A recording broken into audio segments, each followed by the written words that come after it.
decodificar, compreender, interpretar, reter e aplicar. Aqui, bem-vindo ao canal Mental Impulse. Para apoiar o canal, não esqueça de inscrever-se, curtir, comentar e compartilhar. Demonstre sua gratidão às pessoas que colaboram para seu desenvolvimento. Aviso: este vídeo contém ativadores sonoros e visuais que auxiliam na compreensão, foco e mentalização das informações. Lei 10. Contágio. Evite o infeliz e azarado. Julgamento. A miséria alheia pode matar você. Estados emocionais são tão contagiosos quanto as doenças. Você pode achar que está ajudando o homem que se afoga, mas só está precipitando o seu próprio desastre. Os infelizes às vezes provocam a própria infelicidade, vão provocar a sua também. Associe-se, ao contrário, aos felizes e afortunados. A lei transgredida. Nascida em Limerick, Irlanda, em 1818, Marie Gilbert foi para Paris na década de 1840 fazer fortuna como dançarina e atriz. Adotando o nome de Lola Montez, sua mãe era descendente distante de espanhóis, ela se dizia dançarina de flamenco vinda da Espanha. Em 1845, sua carreira ia mal e para sobreviver ela virou prostituta de luxo, rapidamente uma das mais bem-sucedidas em Paris. A noz e o campanário. Uma noz foi levada por um corvo até o topo de um alto campanário, e, caindo numa fresta na parede, conseguiu escapar ao seu terrível destino. Ela então suplicou à parede que a abrigasse, invocando a graça de Deus, louvando a sua altura e beleza, e o nobre tom de seus sinos. Ai de mim, continuou, como não fui capaz de cair sob os verdes ramos da minha velha mãe e me deitar no terreno pousio coberta por suas folhas secas. Você, pelo menos, não me abandone.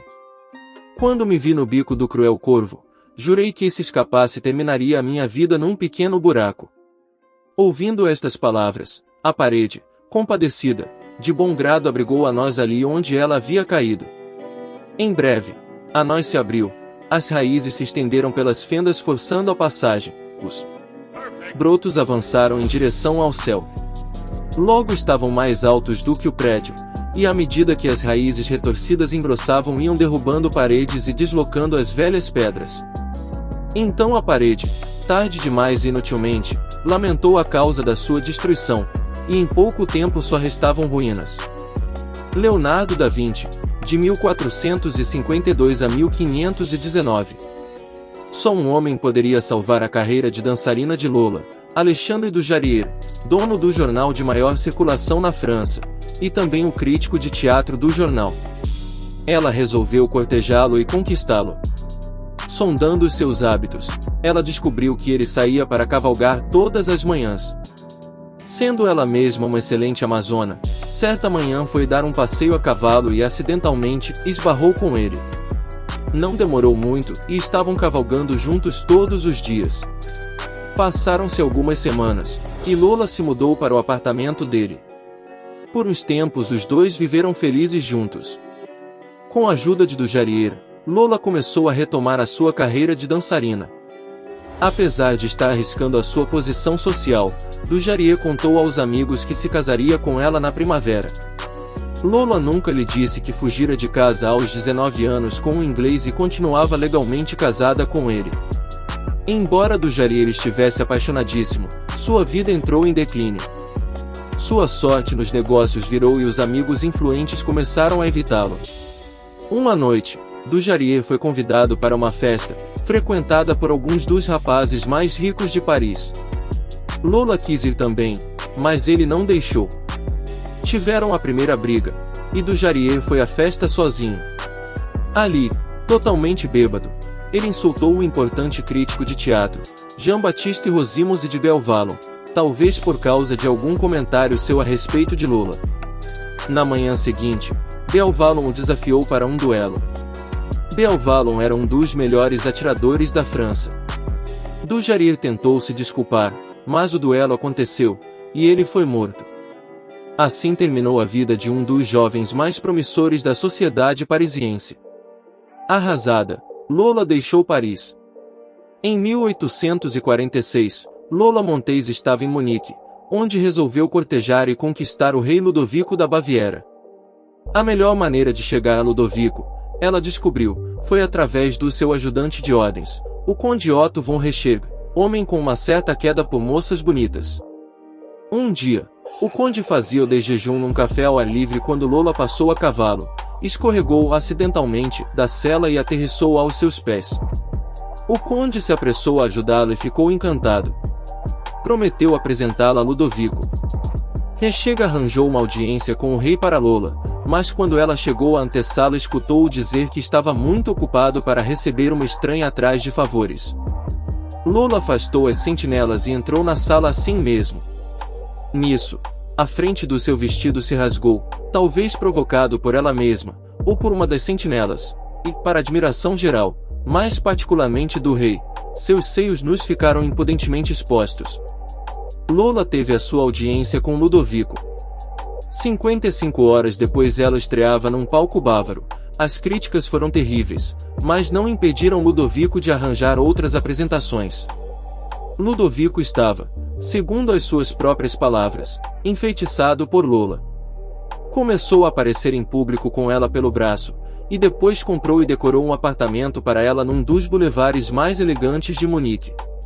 Embora conhecido como um homem sovina, que não se dava a extravagâncias, ele passou a encher Lola de presentes e a escrever poemas para ela.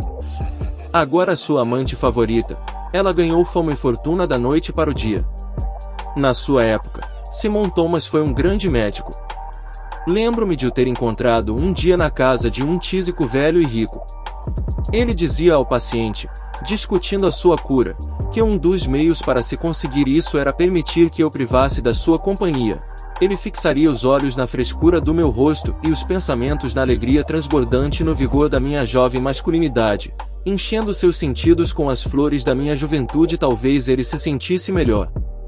Esqueceu-se de acrescentar que eu poderia me sentir pior.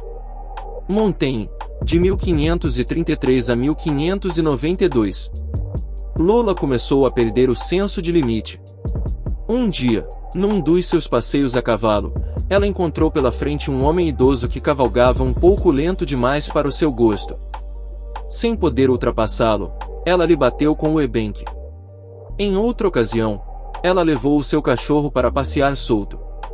O animal atacou um transeunte e ela, em vez de ajudar o homem, bateu nele com a correia. Incidentes como estes enfureciam os impassíveis cidadãos da Baviera, mas Ludovico ficou ao lado de Lola e até a naturalizou cidadã bávara. O entourage do rei tentou alertá-lo para os perigos dessa aventura, mas quem criticava Lola era sumariamente despedido. Enquanto os bávaros, que antes amavam o seu rei, agora o desrespeitavam declaradamente, Lola ganhava o título de condessa, um palácio novo construído para ela e já estava se metendo na política, aconselhando Ludovico. Ela era a maior força do reino. Sua influência no gabinete do rei aumentava cada vez mais e ela tratava os outros ministros com desdém. Consequentemente, explodiam rebeliões por todo o reino. Uma terra antes pacífica encontrava-se virtualmente à beira de uma guerra civil e os estudantes cantavam por toda a parte, House Mighty Lola. Em fevereiro de 1848, Ludovico finalmente não conseguiu mais suportar a pressão. Com grande tristeza, mandou que Lola deixasse a Baviera imediatamente. Ela deixou, mas não antes de conseguir o que queria. Nas 5 semanas seguintes, a ira dos bávaros se voltou contra o seu rei antes tão amado. Em março daquele ano, ele foi forçado a abdicar. Muitas coisas se diz serem contagiantes. A insônia pode ser contagiante, e o bocejo também. Na estratégia em larga escala, quando o inimigo está agitado e mostra tendência a se apressar, não se preocupe. Demonstre calma total, e o inimigo se impressionará com isso e relaxará. Você contagia o seu espírito. Você pode contagiá-lo com o espírito despreocupado, como que embriagado, com o tédio, ou mesmo com a fraqueza. A Book of Five Rings, Miyamoto Musashi, século 17. Lola Montaigne se mudou para a Inglaterra. Mais do que tudo ela precisava de respeitabilidade, e, apesar de casada, ainda não tinha se divorciado do inglês com quem se casara anos antes. Ela voltou seus olhares para George Trafford Eald, um jovem oficial do exército com um bom futuro pela frente, filho de um influente advogado. Embora 10 anos mais novo do que Lola, e podendo escolher entre as moças mais bonitas e ricas da sociedade inglesa, Eald cedeu aos seus encantos. Casaram-se em 1849. Presa logo em seguida, acusada de bigamia, ela fugiu enquanto desfrutava a liberdade provisória e os dois foram para a Espanha. Eles discutiam muito, e certa ocasião Lolo feriu com uma faca. Finalmente, ela o mandou embora. Voltando para a Inglaterra, ele descobriu que tinha perdido seu posto no exército. Banido da sociedade inglesa, e pobre, mudou-se para Portugal. Poucos meses depois, num acidente de barco, a sua curta vida chegou ao fim. Anos depois, o homem que publicou a autobiografia de Lola Montez foi à falência. Em 1853, Lola se mudou para a Califórnia, onde se casou com um homem chamado Pat Hu. Esse relacionamento foi tão tempestuoso quanto os anteriores, e ela trocou Hu por outro. Ele começou a beber e entrou em depressão profunda até morrer, 4 anos depois, ainda relativamente jovem. Aos 41 anos de idade, Lola doou suas roupas e ornamentos e se voltou para Deus.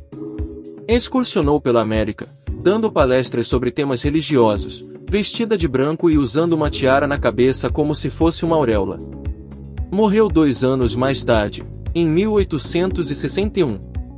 Não olhe para um tolo como se fosse um homem culto, embora você possa reconhecer um homem talentoso como sábio, e não considere um abstêmio ignorante como sendo um verdadeiro asceta. Não se associe aos tolos, especialmente aqueles que se consideram sábios.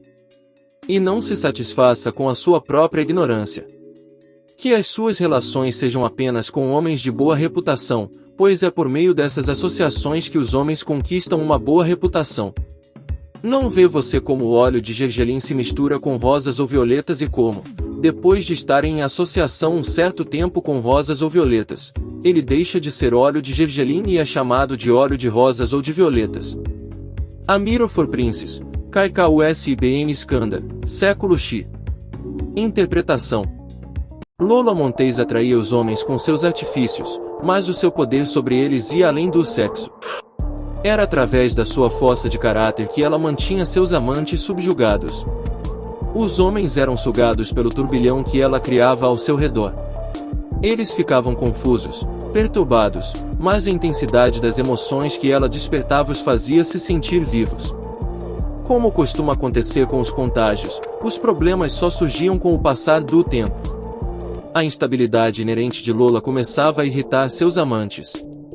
Eles se viam envolvidos nos seus problemas, mas o apego emocional fazia com que desejassem ajudá-la. Este era o ponto crucial da doença, pois Lola Montez não podia ser ajudada. Seus problemas eram muito profundos. Uma vez identificando-se com eles, o amante estava perdido. Ele se veria enredado em discussões. O contágio se espalhava pela sua família e amigos, ou, no caso de Ludovico, por toda uma nação. O único jeito era eliminá-la, ou sofrer um futuro colapso. O tipo de personalidade contagiosa não se restringe às mulheres, nada tem a ver com gênero. A sua raiz está numa instabilidade interior que irradia, atraindo desastres. Existe quase que um desejo de destruir e perturbar. Você poderia passar a vida inteira estudando a patologia das personalidades contagiantes, mas não perca o seu tempo. Aprenda a lição apenas. Se desconfiar de que está na presença de uma pessoa contagiosa, não discuta, não tente ajudar, não passe a pessoa adiante para seus amigos, ou você cairá na teia. Fuja ou sofrerá as consequências. Aquele Cassius tem uma expressão magra e faminta. Ele pensa demais. Não conheço outro homem a quem deva evitar com tanta rapidez como esse minguado Cassius. Homens assim não ficam à vontade vendo outro maior do que eles, e portanto são muito perigosos. Júlio César, William Shakespeare, de 1564 a 1616. As chaves do poder. Aqueles infelizes derrubados por circunstâncias fora do seu controle merecem toda a nossa ajuda e simpatia. Mas há outros que não nasceram infelizes ou desventurados, mas atraem a infelicidade e a desventura com seus atos destrutivos e o efeito perturbador que exercem sobre os outros. Seria ótimo se pudéssemos chamá-los de volta à vida, mudar seus padrões, mas quase sempre são esses padrões que são assimilados por nós e nos mudam. A razão é simples: os seres humanos são extremamente suscetíveis a humores, emoções e até maneiras de pensar daqueles com quem convivem.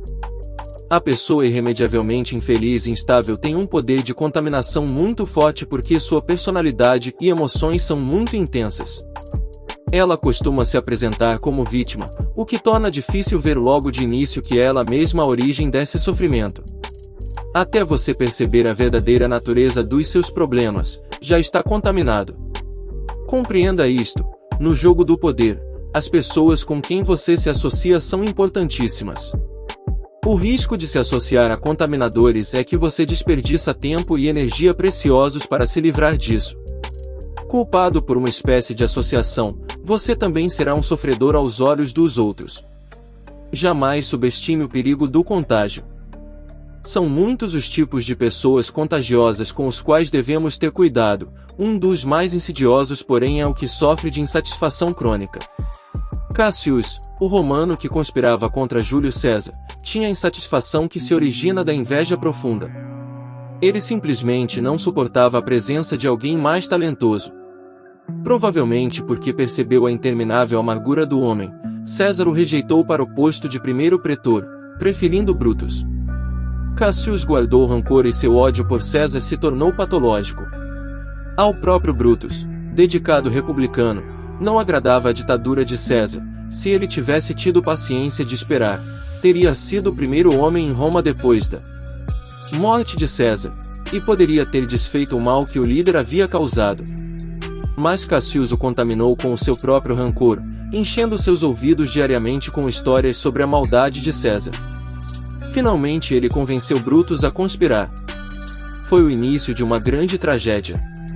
Quantos infortúnios teriam sido evitados se Brutus tivesse aprendido a temer o poder do contágio? Só existe uma solução para isso: quarentena. Mas, quando você reconhece o problema, em geral já é tarde. Uma Lola Montez vence você com sua personalidade forte. Cassius intriga você com sua natureza confiante e a profundidade dos seus sentimentos. Como se proteger desses vírus insidiosos? A resposta está em julgar as pessoas pelos efeitos que elas exercem sobre o mundo e não pelas razões que elas dão para os seus próprios problemas. As pessoas contagiantes são reconhecidas pela infelicidade que atraem sobre si mesmas, por seu passado turbulento, pela extensa fileira de relacionamentos rompidos, por suas carreiras instáveis e pela própria força de uma personalidade que se apodera de você e o faz perder o juízo. Esteja alerta a estes sinais do contaminador, aprenda a olhar o descontente no olho. E, o mais importante, não tenha dó. Não se complique tentando ajudar.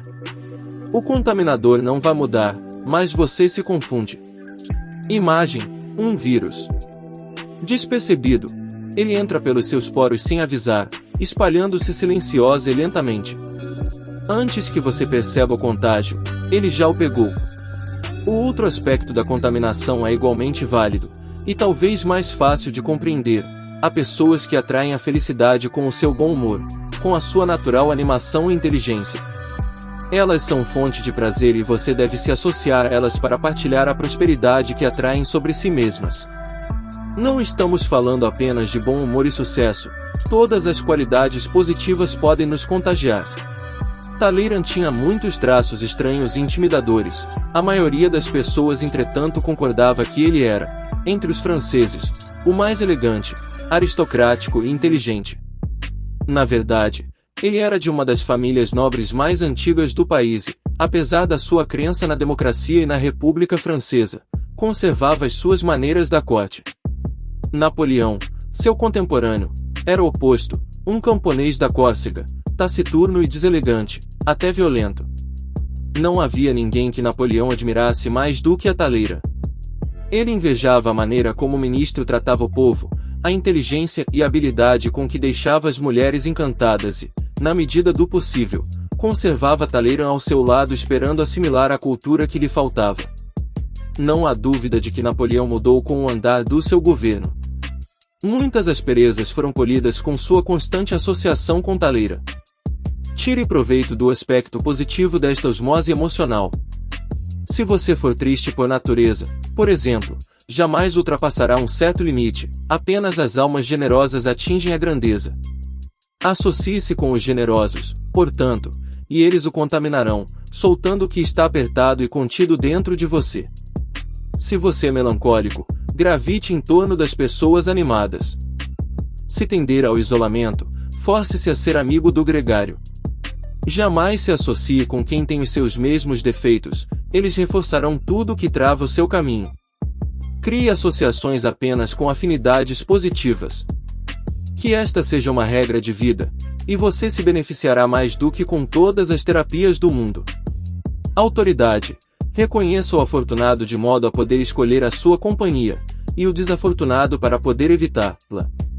O infortúnio é em geral uma tolice, e entre os que sofrem dela não há doença mais contagiosa. Não abra sua porta para a menor das infelicidades, pois, se o fizer, muitas outras virão em seguida. Não morra da infelicidade alheia. Baltazar Gracian, de 1601 a 1658. O inverso. Esta lei não aceita o inverso. Sua aplicação é universal. Nada se lucra associando-se com quem pode contagiar com sua miséria, só se obtém poder e sorte associando-se com os afortunados. Ignore esta lei por sua própria conta e risco.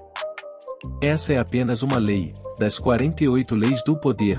Para ver as outras 47, acesse nossa playlist, As 48 Leis do Poder, Robert Greene, para sua evolução mental. Para apoiar o canal não esqueça de inscrever-se, curtir, comentar e compartilhar. Demonstre sua gratidão às pessoas que colaboram para seu desenvolvimento.